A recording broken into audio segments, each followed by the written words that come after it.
Recent changes to the student aid programs. As a result of recent legislative changes, you should be aware of a number of new requirements for the federal student aid programs that became effective July 1, 2012. Here's an overview of the changes that will impact your financial aid for the 2012-13 school year, July 1, 2012, through June 30, 2013, and in the future. Eligibility of students without a high school diploma. If you enroll in higher education for the first time on or after July 1, 2012, in order to be eligible for federal student aid, you must have either a high school diploma or a recognized equivalent, such as a General Educational Development Certificate (GED) or a homeschool education. You no longer have the option of becoming eligible for federal student aid by passing an approved test or completing at least 6 credit hours or 225 clock hours of post-secondary education.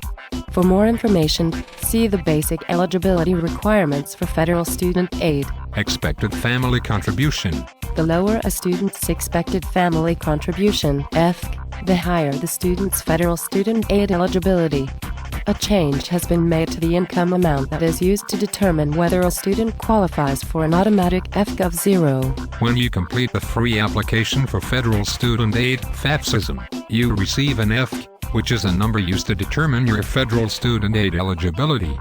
For the 2012-13 school year, you automatically qualify for an EFC of 0 if your family income does not exceed $23,000. Federal Pell Grant Program duration of eligibility.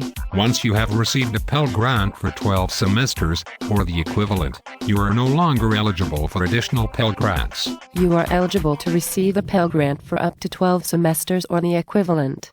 If you have exceeded the 12-semester maximum, you lose eligibility for additional Pell Grants beginning in the 2012-13 school year. Equivalency is calculated by adding together the percentage of your Pell eligibility that you received each year to determine whether the total amount exceeds 600%.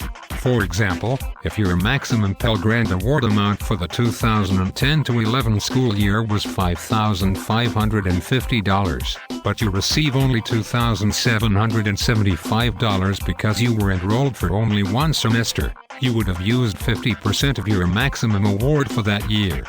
If in the following school year, you were enrolled only 3/4 time, you would have used 75% of your maximum award for that year. Together, you would have received 125% out of the total 600% lifetime limit. Direct student loan change. Direct subsidized loans are not eligible for an interest subsidy during the 6-month grace period.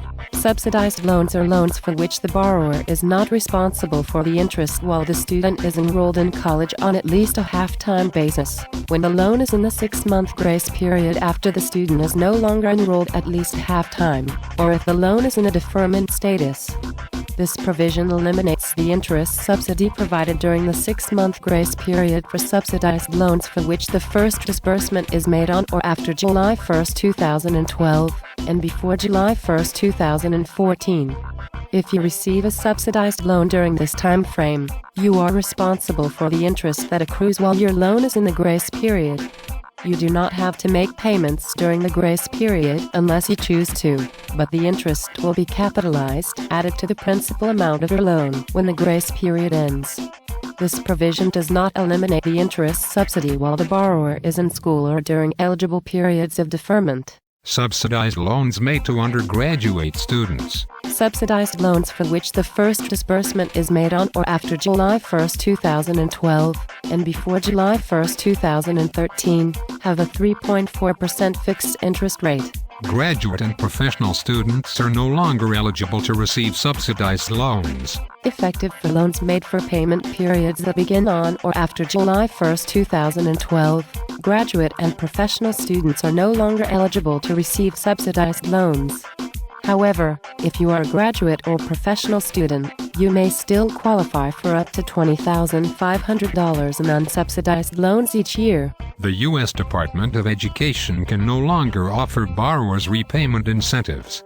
Effective for loans first disbursed on or after July 1, 2012, The U.S. Department of Education is prohibited from offering any repayment incentives to direct loan borrowers, except interest rate reductions to borrowers who agree to have payments automatically electronically debited from their bank account. If you have any questions about how these changes could impact you, please contact the financial aid administrator at your school or call 1-800-4FED-AID, 1-800-433-3243.